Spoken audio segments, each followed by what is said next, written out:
Quiero contarles una historia personal. Hace unos 4 años, mi familia y yo viajamos a Miami. Y llegando al aeropuerto de Miami, Raquel, Julián y yo, Camilo no existía, ni en los planes. Y llegando al aeropuerto de Miami, habíamos rentado un carro y entonces había un bus interno que te lleva desde la terminal hasta el lugar donde se recogen los carros. Y llevábamos, creo, como 3 maletas, la silla de bebé, lo que yo llamo coche y ustedes llaman carriola, y un bebé, y las mochilas de cada uno. Es una locura absoluta. Y ahora con 2 es todavía más. Pero estoy seguro que nos veíamos súper graciosos. Yo no me acuerdo cómo, pero sí me acuerdo que iba llevando 3 maletas, de alguna forma.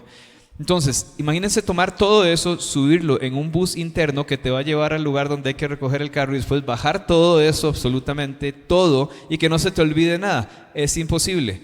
Entonces, cuando nos bajamos del bus, en cuestión de segundos me doy cuenta que no tengo mi mochila personal, donde estaba mi computadora, mi cámara profesional. Los que no saben, antes me dedicaba también a eso, el video, los pasaportes de toda mi familia, mi billetera con todos mis documentos, tarjetas, etc. Y solo eso estaba ahí. Pues resulta que la dejé en ese busito interno. Y había una persona que estaba encargada de las llegadas y salidas y hacer el check de cuando llegaba tal bus y cada ciertos minutos, etc. Entonces fui y le pregunté, no me puso atención, fue como si me hubiera ignorado. Le tuve que preguntar unas 3 veces hasta que decidió llamar al, no sé si la central o qué, y me pregunta cómo es la persona. Y yo me acordaba claramente de la persona porque nos ayudó a bajar las maletas, el chofer de ese bus. Y definitivamente era del Medio Oriente. Se oían su manera de hablar y se veían sus facciones. Entonces lo describí de esa manera y la señora dijo, claro, es tal, ya no me acuerdo del nombre, pero dijo, claro. Entonces llamó a esa central y preguntó si él estaba ahí y dijeron que sí, que estaba en la hora del café. Pues resulta que esa hora del café duraron 3 horas. Y cada bus que llegaba, pueden preguntarle a mi esposa, yo corría como 100 metros persiguiendo el bus. Como en las películas cuando se están despidiendo de su amado, así, pero yo nada más estaba tratando de verle la cara al chofer. Y corría de lado a lado y no era, y me devolvía. Y corría y me devolvía. Y a todo esto Raquel solo me veía. Un momento ya desistí de correr y nada más me senté. Y me acuerdo perfectamente de estar sentado con Juli, y Juli con 2 años, y estaba sentado al lado mío. Y esperando por horas. Perdimos 3 horas de nuestra vida. Y yo, por supuesto, estaba en pánico absoluto, pero trataba de mantener la calma, porque estaba con mi pequeño hijo. Y de repente viene un bus que se estaciona y se baja ese señor tal cual yo lo recordaba, con mi mochila en su mano. O sea, sale del bus y hace, y me empieza a hacer señas como a los 100 metros, a donde yo corría todas las veces. Y puedo decirles que es lo más cerca a una experiencia celestial que yo he tenido en mi vida. ¿Saben por qué? Porque fue como ver la luz al final del túnel y ver un hombre del Medio Oriente saludándote así con una sonrisota. Es lo más cercano a Cristo que me he encontrado así en persona. Y en ese momento entendí lo que significa buscar algo con desesperación. Cuando solo quieres poder encontrarlo. Y en serio yo decía, daría lo que fuera por encontrar esa cosa y por favor que no se la hayan robado. Estaba exactamente en el mismo lugar donde la dejé. Y de manera similar, les cuento esto porque Dios nos llama a buscarlo con esa desesperación, como si fuera lo más valioso que tienes, no necesariamente que se te ha perdido, pero nos llama a buscarlo, como si realmente necesitaras encontrarlo. Entonces, ¿alguna vez has buscado algo o a alguien con ese tipo de intensidad? Vamos a ver 3 puntos en este día, y esto fue solo un ejemplo para que tengan la imagen de lo que es buscar intensamente. Y vamos a ver 3 puntos. Y el primero de ellos es la promesa de buscar, la promesa que hay al buscar. Y vamos a empezar con nuestros miles de versículos. Segunda de Crónicas 7:14. ¿Qué dice esto? Si se humilla mi pueblo sobre el cual es invocado mi nombre y oran, buscan mi rostro y se vuelven de sus malos caminos, entonces yo oiré desde los cielos, perdonaré su pecado y sanaré su tierra. Y hoy vamos a hablar justo de la palabra buscar. Y ahí dice, si hacen esto, pero en medio dice, buscan mi rostro. Es una de las condiciones. La Escritura nos dice que hagamos esto. Primera de Crónicas 16:11, el siguiente, dice, busquen al Señor y su fortaleza, busquen su rostro continuamente. Y hoy vamos a hablar de 3 cosas. Entonces la primera ya se las dije, que es el punto 1, la promesa de buscar. Punto número 2, el significado de buscar. Y el punto número 3 es la resistencia oculta que hay ante esa búsqueda. Hay una resistencia a esa búsqueda. Entonces, hay casi 250 usos de la palabra para buscar en el Antiguo Testamento hebreo, la palabra que se usa para buscar. Y siempre se utiliza en el sentido de tener que realmente moverse, tener que realmente desplazarse de un lugar a otro para buscar. No es simplemente como decir, desde aquí lo busco, sino implica incomodarse, implica moverse, implica ir de un lugar a otro, buscar, indagar, moverse, una acción. Pero cuando se trata de buscar a Dios, mira la promesa que Dios hace a aquellos que le buscan. En Deuteronomio 4:29 dice: pero desde allí buscarás a Jehová tu Dios y lo hallarás. Dice, si lo buscas, lo hallarás. Si lo buscares de todo tu corazón y de toda tu alma. O sea, dice, si lo buscas, lo hallarás. Sí, siempre y cuando lo busques de todo corazón y con toda tu alma. Creo que es la promesa más hermosa. O sea, si lo buscares, lo hallaréis. Jeremías 29, 13, 14 dice: me buscarán y me encontrarán. Una vez más, cuando me busquen de todo corazón. Otra vez lo mismo. Me dejaré hallar por ustedes, declara el Señor. Y además dice esto: una vez que lo hallemos, restauraré su bienestar, los reuniré de todas las naciones y de todos los lugares donde los expulsé, declara el Señor, y los traeré de nuevo al lugar de donde los envié del destierro. Entonces básicamente está diciendo: me buscarán y me encontrarán si me buscan de todo corazón. Y ahí además les dice: prácticamente los adoptaré, o sea, los recogeré con todo, los traeré de nuevo al lugar de donde los envié al destierro.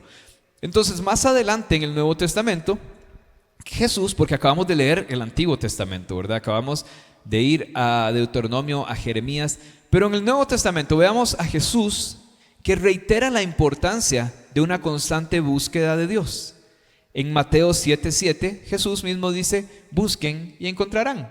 El que llama será atendido, el que toca se le abrirá, el que busca encontrará. Jesús lo dice. Luego en Hebreos 11:6, este versículo que conocemos bien, dice: sin fe es imposible agradar a Dios, porque es necesario que el que se acerca a Dios crea que Él existe y que es remunerador de los que le buscan. Entonces, ¿cuál es la mayor recompensa que Dios nos da al buscarlo? Y vamos a leer el último versículo de esta primera seguidilla de versículos, que está en Génesis 15:1. ¿Cuál es la mayor recompensa que Dios nos da por buscarlo? Y aquí le está hablando a Abraham. Y después de esto, la palabra del Señor vino a Abraham en una visión: no temas, Abraham, yo soy tu escudo, tu gran recompensa. A Abraham y su descendencia, Dios les prometió la tierra de Israel, lo cual es una promesa enorme. Pero Abraham tuvo que llegar a comprender que la recompensa verdaderamente grande era Dios mismo. Él le dice: yo soy tu escudo, tu gran recompensa. Abraham tuvo que llegar a entender que a pesar de todas las promesas enormes de Dios, y le decía: y tu descendencia será como la arena, ¿verdad? Y no podrás ni contarlo, como las estrellas en el cielo.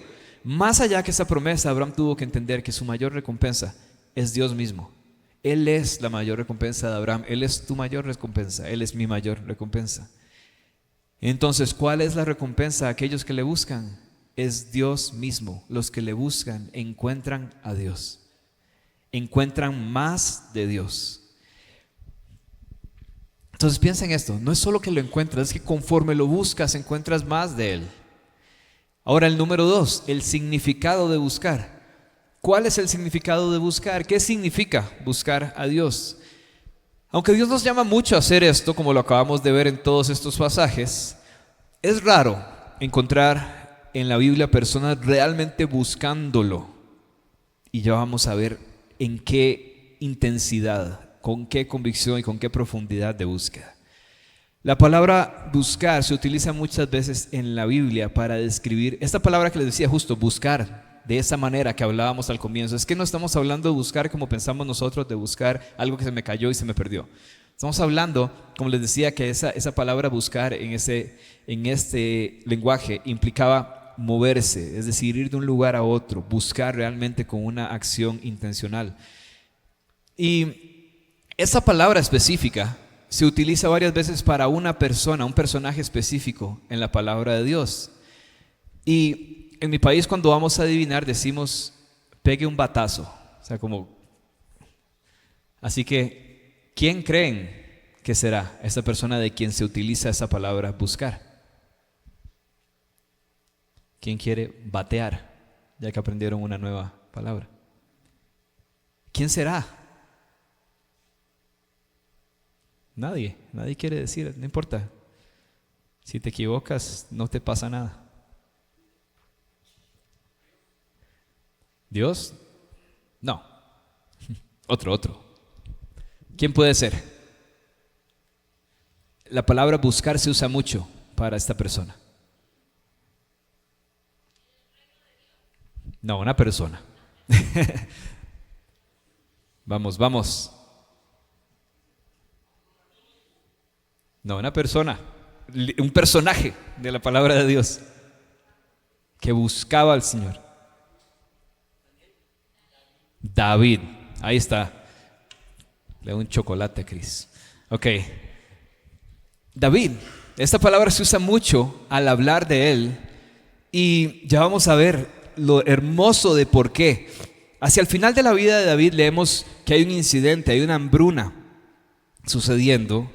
Y se nos dice cómo respondió David ante esa crisis, ante esa situación que estaba sucediendo en 2 Samuel 21:1. En los días de David hubo hambre por 3 años consecutivos y David buscó la presencia del Señor. ¿Se dan cuenta? O sea, hay una crisis sucediendo y probablemente era la persona a la que todos volvían a ver para que hiciera algo al respecto o para ver qué hacemos, cómo solucionamos esto. Y David buscó la presencia del Señor. En el Antiguo Testamento esa palabra para presencia significa igualmente rostro. Lo escuchamos del pastor Shane este domingo pasado hablando justamente que rostro y presencia es justamente esa misma palabra. Buscar el rostro de Dios y buscar su presencia es una misma cosa. David buscó la presencia, David buscó el rostro de Dios. Y no lo hizo solo esa vez, lo hacía año tras año, durante 3 años que duró esa hambruna. David se mantuvo firme en la búsqueda y David persistió en esa persecución como desesperada. ¿Persiguiendo qué? ¿La causa de por qué se dio esa hambruna o la solución de la hambruna? No, esa no era su mayor preocupación. David estaba buscando el rostro de Dios. Esa era su mayor preocupación. Más allá que todo lo que pudiera estar sucediendo, su prioridad era buscar el rostro de Dios. David era un buscador. Y justamente el tema de hoy podemos ver que es los buscadores. Esta es una iglesia que ha sido llamada a ser una iglesia de personas que le buscan. Y por eso estamos entrando más profundo en qué implica buscar el rostro de Dios. Esta iglesia tiene un corazón de ser un cuerpo de buscadores. Y tomen nota de esto que es muy importante. David buscando a Dios comenzó con Dios buscando a David. El hecho de que tú estés buscando a Dios hoy comienza por el hecho de que Él te buscó. Su palabra dice que Él nos amó primero. Entonces no hay ningún mérito en que yo hoy, decidí buscar a Dios. No, Él te buscó primero. Él te encontró primero. Él te amó primero. Entonces nuestra búsqueda es una consecuencia del hecho de que Él nos buscó también. Él no es un Dios inalcanzable que nada más está allá para que lo busquemos y se va escapando para que no lo encontremos. Él te buscó primero. Y eso es sumamente importante. David buscando a Dios de esa manera comenzó con Dios buscando a David. Y hablando de David, nos dijo a través de un profeta en Samuel 13:14, dice esto. Cuando David es elegido, el Señor ha buscado para sí un hombre conforme a su corazón y el Señor le ha designado como príncipe sobre su pueblo. Vean que dice, el Señor ha buscado para sí mismo un hombre conforme a su corazón. O sea, Dios lo ha buscado. Y siempre lo decimos aquí, la importancia de este versículo. El Padre está buscando adoradores que le adoren en espíritu y en verdad. O sea, el Padre también busca, Dios también nos busca. Pero aquí dice, el Señor ha buscado para sí un hombre conforme a su corazón. Hablando a David, refiriéndose a David. La misma palabra para buscar que hemos estado viendo es esa misma que se utiliza aquí para describir la búsqueda de Dios por aquel que es conforme a su corazón. Dios buscó a David primero y David buscó a Dios en consecuencia de esto. ¿En qué otra ocasión buscó David? David escribió él mismo en los Salmos. Salmo 24, 3, 6. Ese es uno de mis salmos favoritos. Me parece lo más hermoso. Dice: ¿quién subirá al monte del Señor y quién podrá estar en su lugar santo? El de manos limpias y corazón puro, el que no ha alzado su alma a la falsedad, ni jurado con engaño. Ese recibirá la bendición del Señor y justicia del Dios de salvación. Y vean este final aquí, dice: tal es la generación de los que le buscan, de los que buscan su rostro como Jacob. Por eso es que también es hermoso leer los versículos al revés y empezar de abajo, una vez que ya lo leíste. Ok, tal es la generación de los que le buscan. O sea, ¿cómo es la generación de los que le buscan?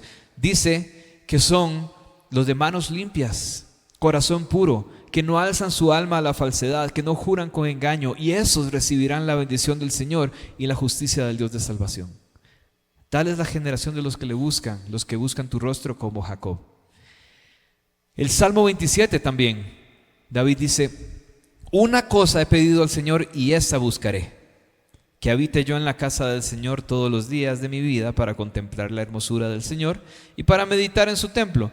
Y otro ejemplo más en los Salmos, ahí mismo el 27 dice: cuando dijiste busquen mi rostro, mi corazón te respondió, tu rostro, Señor, buscaré. Entonces aquí vemos definitivamente que David era un buscador.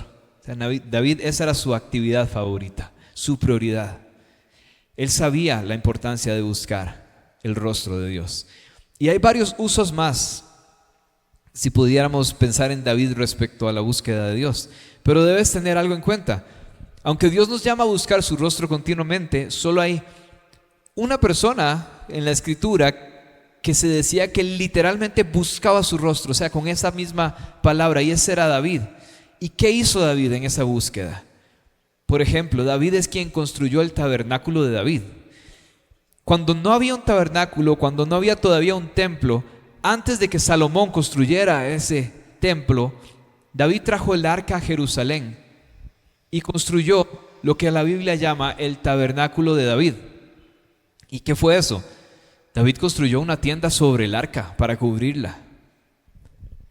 No solo la llevaba de un lugar a otro, David redirigió la responsabilidad de los levitas para que llevaran adoración continua al Señor 24/7, los 7 días de la semana, todo el tiempo. Y en las próximas semanas vamos a hablar un poco más de la importancia de esto, pero cuando David habla de estar en el santuario o estar en tu casa, Señor, de esto es de lo que está hablando, de estar en ese templo, en ese lugar que Él le construyó. Era el único tabernáculo que había en aquel tiempo. Y esta fue una gran manifestación, una de las más maravillosas manifestaciones de elogios continuos que la humanidad ha visto en un solo lugar. Porque David, como les digo, redirige a los levitas para que adoren al Señor todo el tiempo.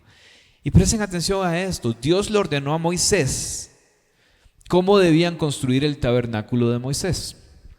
Pero David edificó el tabernáculo de David no conforme al ordenado, sino más allá de lo que le fue ordenado.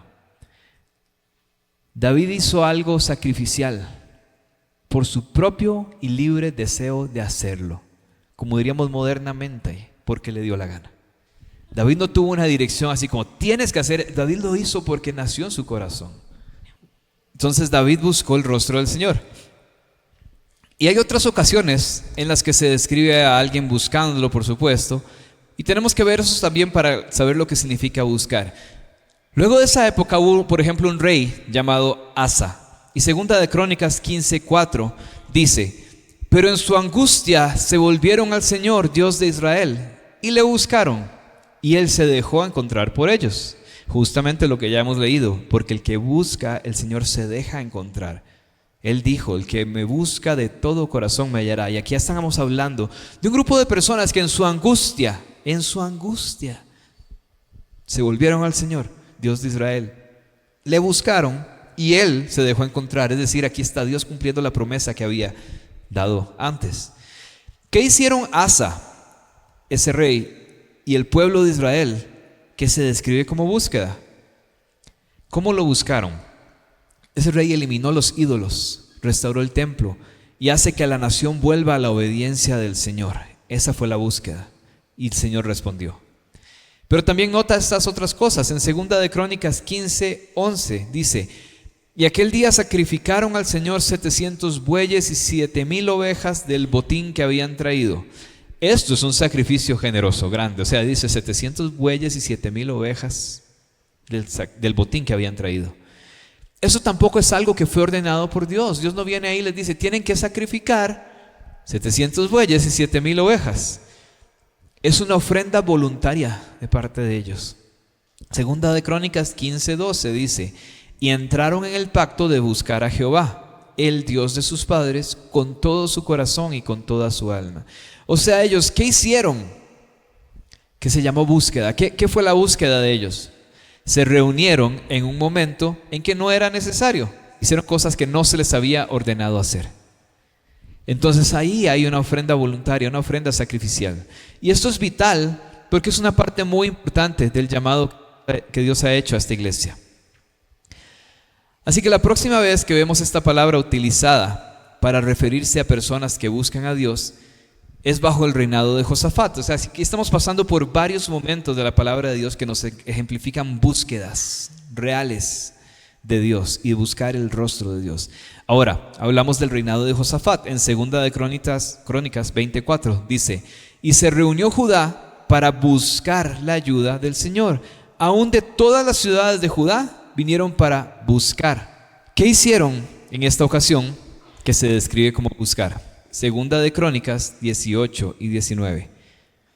2 de Crónicas 20, 18 y 19. Dice: Josafat se inclinó rostro en tierra, y todo Judá y los habitantes de Jerusalén se postraron delante del Señor adorando al Señor. Y se levantaron los levitas de los hijos de Coat y de los hijos de Coré para alabar al Señor Dios de Israel en voz muy alta. O sea, aquí dice que Josafat se inclinó, se postró, las personas vinieron a adorar y a postrarse delante del Señor, los levitas vinieron a alabar al Señor en voz muy alta. ¿Qué hicieron? Vemos a toda la nación que se reúne, oran, adoran con gran pasión y con gran convicción. ¿Y qué hizo Dios en respuesta? Esta es esa hermosa historia en la palabra de Dios, donde envía Dios el Espíritu sobre un profeta que les da una promesa profética y con instrucciones para ver esa promesa cumplida, y ellos van a la batalla y ni siquiera tienen que pelear la batalla, y el Señor los hace destruirse entre ellos mismos a los enemigos de este pueblo. Es esa historia. Entonces vemos un pueblo que busca el rostro del Señor, que se adora, que se postra, que se humilla, que adoran, que alaban en una alta voz, dice aquí. Y la respuesta del Señor fue que ellos pudieron ver en primera fila cómo ni siquiera tuvieron que pelear la batalla cuando sus enemigos venían hacia ellos. Y esa fue la promesa que les dio el Señor: ustedes nada más vayan, que ni siquiera van a tener que mover un dedo. Y ellos fueron a la batalla cantando y alabando. Y esta es la historia esa donde ponen a los adoradores en primera línea, que yo siempre he dicho que es una mala idea, pero ahí funcionó de una manera maravillosa. Ellos estaban buscando el rostro del Señor, y el Señor dijo: el que me busca de todo corazón me hallará. Y nunca tuvieron que levantar una espada, tan siquiera. Vieron a Dios enviar emboscadas a sus enemigos y se destruían ellos mismos, mientras que los otros estaban alabando al Señor. Es increíble. La búsqueda construye un hallazgo. La búsqueda conduce a un hallazgo, conduce a hallar a la presencia del Señor. Luego, por ejemplo, el liderazgo de Esdras. En Esdras 8:23 dice: ayunamos pues y pedimos a nuestro Dios acerca de esto, y Él escuchó nuestra súplica. ¿Qué estaban haciendo aquí para buscar al Señor? Dice: ayunando y orando. Y si conoces esa historia, Dios los usa a ellos para restaurar la enseñanza bíblica y la adoración en Jerusalén. Así responde el Señor. En resumen, la promesa de Dios de encontrarlo está reservada para aquellos que buscan de todo corazón. No es una búsqueda cualquiera. La promesa de encontrarlo es para quienes le buscan de todo corazón. Esos son los que le hallarán. ¿Y Dios es fiel? Claro que sí, para responder lo que Él ha prometido. Cada vez que leemos esta palabra buscar, describiendo lo que una persona o un pueblo hizo, encontramos que hay un tiempo de gran renovación espiritual. Y Dios responde a la búsqueda revelándose de maneras poderosas. Entonces, como estamos en este punto 2, ¿qué significa buscar? Así se llama el punto 2. En primer lugar, la misma palabra para buscar significaba, como les decía al comienzo, dejar ese lugar donde uno está y comenzar a buscar, a moverse para encontrar algo. No es una palabra para describir el continuar con mi status quo, o sea, continuar con mi comodidad, continuar con como yo estoy. Este buscar requiere salir de mi zona de confort, requiere salir de donde yo estoy, requiere probablemente hacer cosas que no estoy acostumbrado a hacer, cosas que no estoy cómodo haciendo. Quisiera estar echado en mi cama, pero ese buscar requiere que te levantes de ahí y vayas a buscar. Además, en cada ejemplo que la Escritura afirma como buscar, ¿qué vemos? Vemos al pueblo de Israel volviendo a hacer lo que Dios manda. Claro que sí. Hay una redención ahí y se devuelve la alabanza al pueblo, la palabra, la importancia de esto. Vemos que el Señor restaura esto. Vemos al pueblo de Dios volviendo a hacer lo que Él manda, pero vemos más que eso. Vemos al pueblo reunirse más allá de los requisitos de reunirse. Lo vemos sacrificar a ese pueblo más allá de lo que estaba ordenado sacrificar, ir más allá. Lo vemos orando, adorando y ayunando, pero no simplemente haciendo aquello que se suponía que debían hacer, sino haciendo más. Son personas entregadas en oraciones, en alabanza. Me encanta esa historia justamente de esa batalla, porque dice que el rey se postra y el pueblo se postra y todos vienen a alabar en una voz alta. Y el Señor responde, estaban buscando con desesperación el rostro de Dios. Entonces, en resumen, eso es lo que significa buscar bíblicamente. No es nada más decir, ay, se me perdió, voy a buscarlo y cuando lo encuentre ya estoy bien. No es una búsqueda desesperada, como la mía de la mochila. Básicamente, es una búsqueda como que realmente lo necesitas. Porque el cristianismo, o sea, seguir viniendo a la iglesia por toda la vida y demás, se puede volver en algo de que lo busco porque es lo que tengo que hacer. Es lo que me enseñaron, es lo que me enseñaron mis papás, si naciste en un hogar cristiano, es lo que hay que hacer. Pero aquí vemos un pueblo que va más allá de lo que hay que hacer. Es un pueblo que no se queda solo con las reglas, y sabemos que en esos tiempos había muchísimas reglas y protocolos de cómo debían ser hechas las cosas y los sacrificios para cada cosa y demás, y ellos van más allá. En ningún lado les decía, póstrense rostro en tierra por todo el día y canten a lo más fuerte que puedan, y ellos van más allá en esa entrega. Y una de las cosas que el Señor ha hablado a esta iglesia es justamente eso. No es una iglesia que nada más viene a cumplir semana a semana. Entonces vamos a ver este dibujito que está aquí, que este círculo. Entonces, si este círculo fuera la línea de la obediencia y nosotros somos muy obedientes, tenemos que mantenernos ¿a dónde? Adentro del círculo, claramente. Lo más cercano al centro, sí, bueno, no importa, ese es todo tu rango de movimiento, si quieres estar en línea de obediencia. O sea, no quiere decir que si nos salimos de ahí somos desobedientes. Quiere decir que imagínense que dentro de todas las reglas y todos los mandatos que el Señor daba en ese momento, están ahí. Esto es lo que deben hacer. Y veamos la siguiente. Buscar al Señor de esa manera implica ir más allá de lo que se tiene que hacer, más allá de lo que se supone que tengo que hacer. Y esto no es rebeldía, esto no es salirse y decir voy a ser un desobediente. No, es que es tanta la obediencia que va mucho más allá, porque quiere dar mucho más, quiere buscar mucho más, quiere encontrar mucho más que simplemente lo que me toca hacer.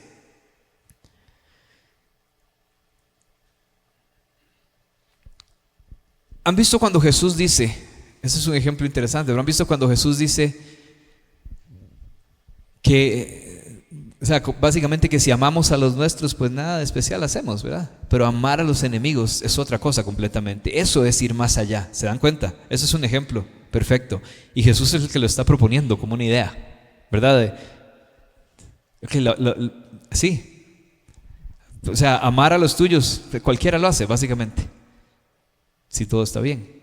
Pero amar al que te ha hecho algo va más allá, sobrepasa. Va más allá de los mínimos, más allá de los requisitos, más allá de lo que consideramos que tenemos que hacer. Entonces, esa búsqueda no se trata de tener que hacer algo, sino de querer hacer algo. Es totalmente diferente cuando haces algo porque tienes que hacerlo a cuando haces algo porque quieres hacerlo. Es sumamente diferente. Tu acercamiento hacia esa cosa, hacia esa actividad, es totalmente diferente si tienes que o si quieres hacerlo. Si es una obligación o si es un anhelo de tu corazón. Sin embargo, hacer menos que estas cosas que Él nos ha ordenado hacer es lo opuesto a buscar. Y aunque hay una bendición en la obediencia, la promesa de encontrarlo va más allá de esa bendición. O sea, hay una bendición por mantenerte en el círculo. Hay bendición en la obediencia, definitivamente su palabra lo enseña de muchas maneras. Pero me hallará el que me busque de todo corazón. O sea, no solo el que obedece y el que se mantiene ahí, sino el que desesperadamente le busca, el que se sale y va más allá. Y esa es la mayor recompensa, la promesa de encontrarlo. No solo allá en la eternidad, sino aquí y ahora. Y se le da únicamente a aquellos que le buscan. Para descubrir ¿en qué iglesia te metiste? Tienes que entender esto que estamos viendo hoy porque explica quiénes somos y por qué hacemos lo que hacemos.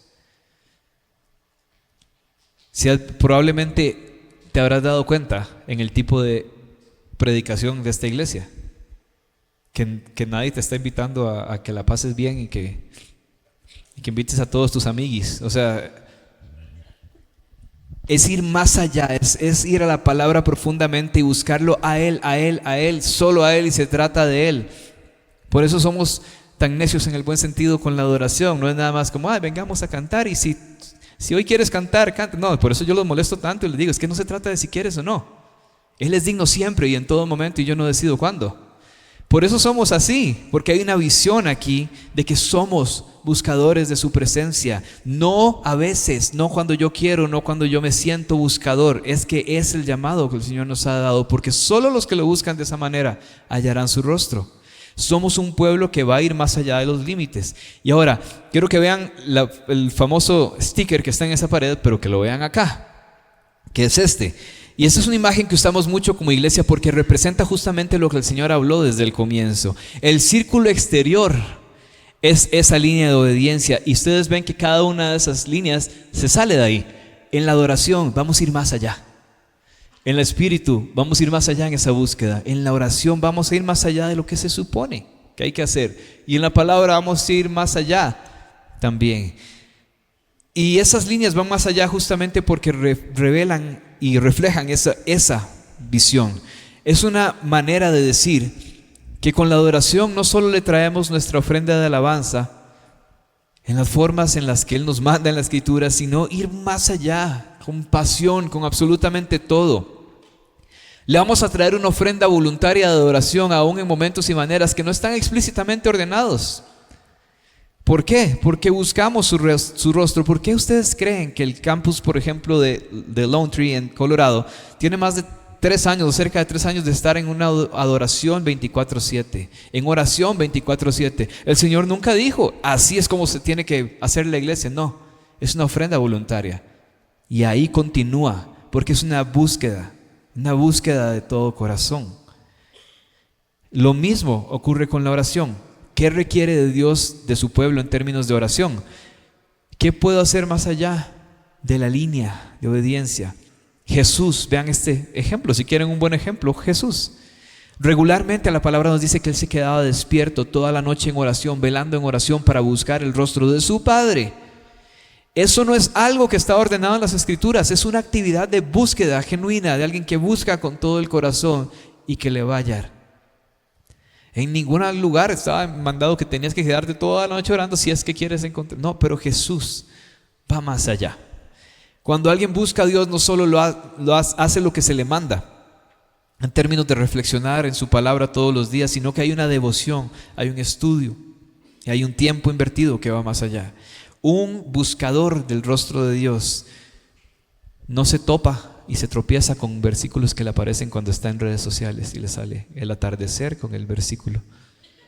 Eso no es un buscador. No puede decir, ya leí la Biblia hoy. Eso no es un buscador. Una persona que busca el rostro de Dios intencionalmente anhela conocerle de tal forma que sabe que tiene la manera de conocerle en sus manos y decide ir ahí y buscarlo. Y no solo leer la Biblia y no solo aprenderse los versículos de memoria que te enseñaron en la escuelita. Es ir más allá Leer la palabra y preguntarle, Señor, ¿qué me estás hablando? Es orar con la palabra, es profundizar en ella, es buscar. Es muy diferente a simplemente ser un cristiano promedio. El buscador no es promedio, el buscador decide ir más allá porque sabe que necesita de la presencia y del rostro del Señor. Lo mismo con buscar y seguir su espíritu. Estamos hablando, ¿verdad? Justo, ya hablamos en este momento de la oración, de la palabra, de la adoración, de la manera en la que lo hacemos. Y el espíritu, no te voy a repetir, después lo ves. Si el Espíritu Santo me invita a hacer algo, y es muy lindo cuando hemos escuchado al pastor Shane hablar de esto, la invitación de plantar estos campuses no es una obligación, es el que es un buscador, dice sí Señor, sí Señor. Y hay una invitación del Espíritu. El corazón de un buscador dice que sí y va más allá de esa línea. Y nos queda el punto 3. Hemos visto la promesa de buscar, el significado de buscar, y la número 3 es la resistencia oculta que hay ante esa búsqueda. Y la resistencia suena así. Por ejemplo, en palabras del día a día, la resistencia a la búsqueda suena así. Vamos a ver si a alguien le suena conocido. ¿Por qué tanta intensidad y énfasis en esa iglesia? ¿Por qué son tan intensos? Yo fui y no me gustó porque son muy intensos. Puedes oír esto como es que si Dios va a hacer algo, de todas formas lo va a hacer sin importar lo que hagamos. O pueden decir, no significa eso que Dios es soberano, que Él hace lo que Él quiere, aunque nosotros hagamos lo que hagamos. Eso es muy peligroso. Y hay mucho que analizar en esas declaraciones porque no son bíblicas. Y la teología de la mayoría de personas muchas veces se desvía porque estamos decididos a creer en lo que queremos creer, en lo que yo decido, en lo que yo quiero creer. O sea, yo defino en qué voy a creer. Si le dices a alguien, por ejemplo, lo que acabamos de hablar, que Dios ama el sacrificio de alabanza, el que va más allá, la búsqueda desesperada y encendida por Él, que sacrifica de su tiempo, de su energía, de sus tesoros para perseguirlo, y que eso es recompensado con la revelación de Él, de una manera en la que la simple y la mera obediencia no lo logra. No todos te dirán amén fácilmente, incluso si es bíblico, porque tiene un costo enorme. La carne no te va a decir amén, suena emocionante, no. Pero el buscador, el que quiere buscar al Señor, decide ir por ese camino. Sin embargo, si le dices a alguien, por ejemplo, del otro lado, con otra narrativa, y le dices que no necesita buscar, ni sacrificarse, ni sudar, ni trabajar, ni sufrir, que la vida con Jesús es lo mejor que te puede pasar y que Él va a solucionar todos tus problemas, todo el mundo va a decir amén fácilmente, porque ahí no hay costo alguno. Si te enseñan este evangelio popular y fácil, en el que parece que Jesús vino a hacer tu voluntad y hacerte la vida más fácil, ahí todos diríamos amén y llenamos 5 servicios de este salón fácilmente. ¿Por qué? Porque cuando la gente quiere que Dios reciba cada vez menos oración, menos adoración, que el servicio dure menos, que el tiempo de oración, no, hagamos solo 2 canciones porque es que ya me tengo que ir, o voy a llegar después porque qué pereza me da la adoración, voy a llegar a la prédica y más. Y cuando empezamos a reducir todo lo que el Señor es digno de recibir, Él no es tu primer amor. Así de fácil. Una persona que empieza a reducir todo esto para cada vez le termina dando menos a Dios, Él no es su primer amor. Ellos son su primer amor. Se están poniendo por encima de Él. Y esto hace barato el llamado de Cristo. Esto hace barato el evangelio que le costó todo al Hijo de Dios. Y no es barato y no es sencillo. Seguir a Cristo debe costarnos todo.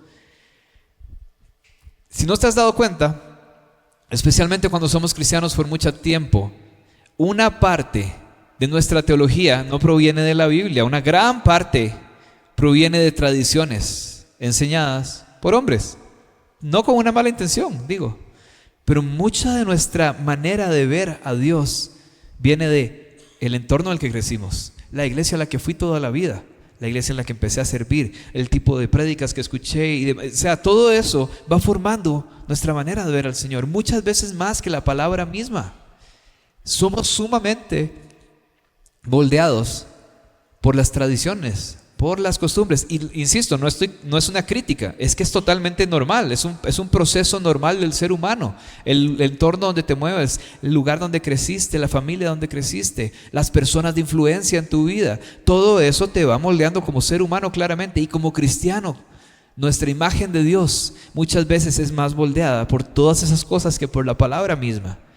Entonces, cuando decimos, por ejemplo, esto, Dios hará lo que va a hacer sin importar lo que yo haga, lo que nosotros hagamos, porque Él es soberano. Eso no es bíblico. Y lo vamos a desmentir en un segundo. Piensen en esta idea. Dios va a hacer lo que Él quiera hacer sin importar lo que yo haga porque Él es soberano. Suena lógico de cierta manera, pero eso no es lo que significa la soberanía de Dios. Tenemos que conocer la palabra de Dios y aferrarnos a lo que dice. Porque si nos dejamos moldear nada más por, como les digo, por tradición, costumbre, más de todo, nuestra idea de la soberanía de Dios puede ser esa. Soberanía de Dios quiere decir que Él hace lo que quiere, cuando quiere, como Él quiere, y no hay de otra.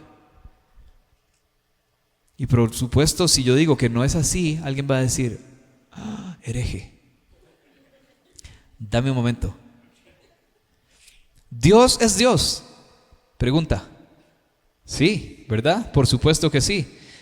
¿Tiene Dios y se reserva el derecho a hacer lo que Él quiera cuando Él quiera? Por supuesto que sí, porque Él es Dios. ¿Puede Dios actuar independientemente de nosotros? Por supuesto que sí. Él es nuestro Rey, Él es nuestro Dios, Él es nuestro Padre y nosotros somos sus hijos. Él puede actuar sin importar lo que nosotros pensemos. Por supuesto que sí. Y ahí vamos todavía alineados a esa definición de la soberanía, de que Él hace lo que Él quiera sin importar lo que yo haga. Hay momentos en los que Dios hace un juramento y lo que Él ha jurado sucederá. Por supuesto que sí. A pesar de que nosotros hagamos o dejemos de hacer algo, por supuesto que sí. Él puede decir, esto es así y punto.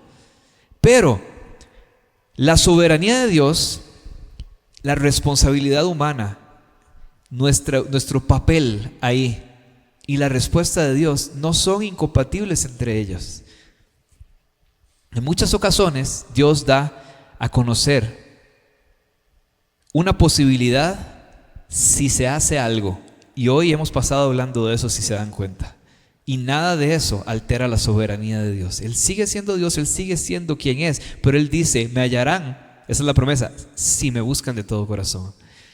Él restauraré su tierra, sanaré su tierra, si me buscan, si se humillan, si se alejan de sus malos caminos, y pone esas condiciones. Y si no lo haces, pues no. Eso no tiene nada que ver con que Dios no sea soberano. Es decir, hay momentos en los que Dios no va a hacer algo porque yo no hice mi parte. Lo estamos leyendo todo el rato. Él se dejará hallar si me buscan de todo corazón. Entonces, Dios da a conocer una posibilidad, sí, hacen esto. Y ese cumplimiento en esos casos solo se realiza si se cumplen las estipulaciones que Dios ha establecido. Entonces, si alguna vez ha sido por el camino de definir la soberanía de Dios como que Él controla todo y no importa lo que hagamos, eso nos va a llegar a la conclusión, por ejemplo, de las personas que dicen, Dios es el que ha causado todos los males de la humanidad. ¿Por qué Dios permite esto? ¿Por qué Dios permite aquello? ¿Por qué Dios permite todo esto? Si tienes una imagen de que Dios es soberano de esa manera en la que Él hace sin importar lo que nosotros hagamos, vas a terminar pensando que Dios es así, que todo lo malo que ha sucedido en este planeta lo mandó Él, cuando la enorme mayoría de cosas son producto del ser humano y sus pésimas decisiones y su ambición de poder y muchísimas otras cosas. Pero vemos que Dios nos permite y nos invita. Me hallarán si hacen esto.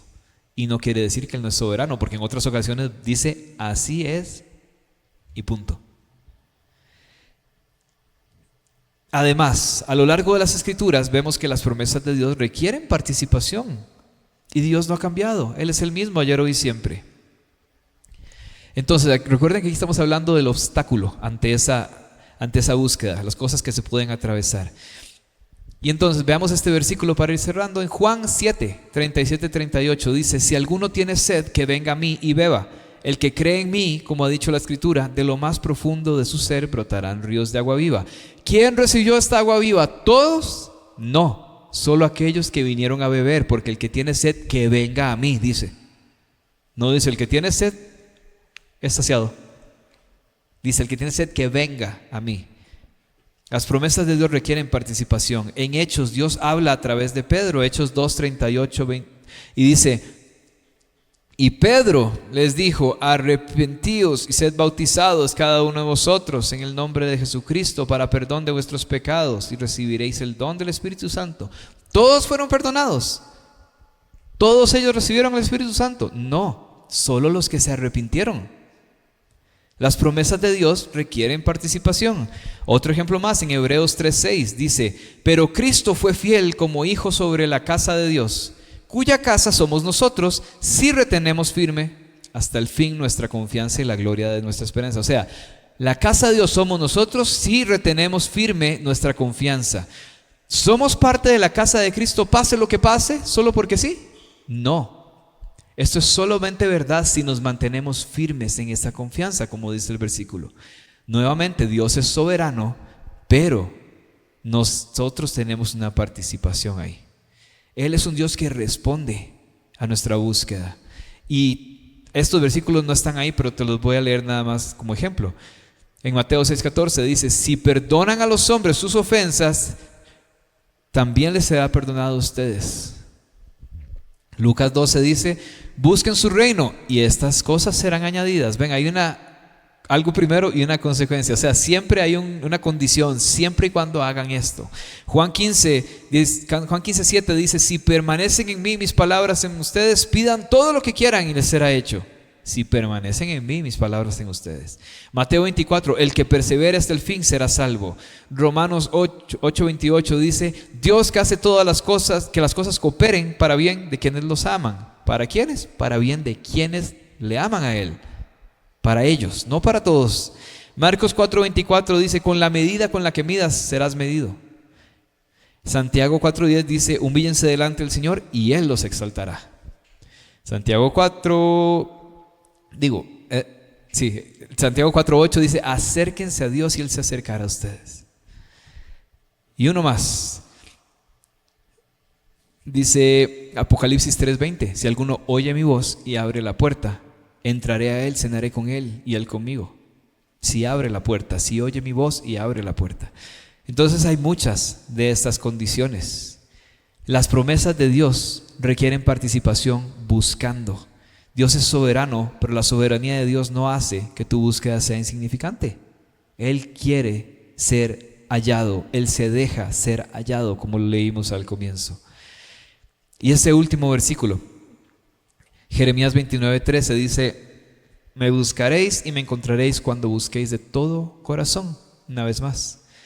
Así que vamos a terminar justamente orando por esta búsqueda en nuestros corazones. La promesa de buscar, el significado de buscar, y nada de eso debe ser hecho menos por una resistencia a la búsqueda, como vemos. ¿Cuáles resistencias? Por ejemplo, nuestra tradición, aquello a lo que estamos acostumbrados. Tenemos que ser un grupo de buscadores, que no vamos a andar buscando estrategias de cómo hacer crecer la iglesia. Vamos a buscar primeramente su rostro. No vamos a andar buscando emociones y sensibilidades. Vamos a buscar su presencia. Vamos a perseguir al Señor. Y recordemos de esto: no te desanimes por tu capacidad de buscar. Tal vez podemos decir en este momento, como es que yo definitivamente no soy un buscador de esos. Alguien podrá estar diciendo: soy un cristiano promedio, solo cumplo, y a veces con el mínimo. Pero no te desanimes, porque recuerda que esa búsqueda tan intensa y maravillosa de David buscando a Dios comenzó por Dios buscando a David. Él te ha buscado, Él te sigue buscando. Si estás aquí es porque Él te buscó, porque Él te amó primero. ¿Cuál va a ser tu respuesta?